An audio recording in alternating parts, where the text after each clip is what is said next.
This 9-year-old patient was referred to me for endodontic treatment of tooth number 30. As you can see, large decay approximating the pulp. Patient had all the signs and symptoms of irreversible pulpitis. Pain to hot cold, biting. The same patient had the same exact problem with tooth number 19 on the first molar on the lower left side. And as you can see, same problem as tooth number 30. And almost a year ago, we went ahead and did this root canal for her. Take a look. This was immediately after we did the root canal for her almost a year ago. So apical diameter was over 50. So I placed MTA plugs followed by gutter perchance sealer. This was immediately after we did the root canal for her. And as you can see, here's the date.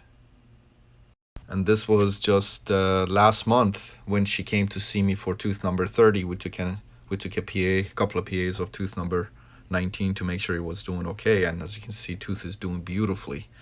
Patient has no symptoms and tooth is retained. She's got a composite buildup in it, but tooth is doing beautifully with no problems and no issues.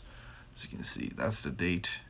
So almost a year post-op of tooth number 19. So now we needed to do the same for tooth number 30.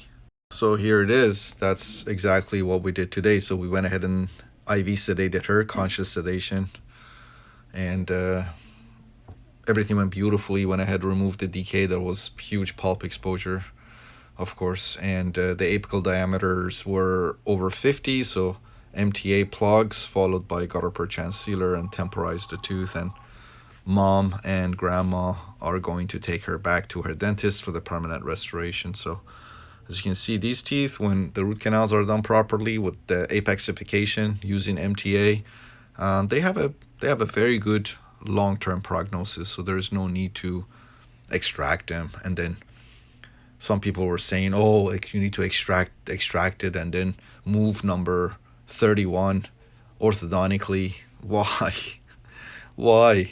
Why do all of that when you can just go ahead and do root canal on this tooth, just like what we did with tooth number 19? And as you saw, I showed you 1 year post-op, the tooth is doing beautifully.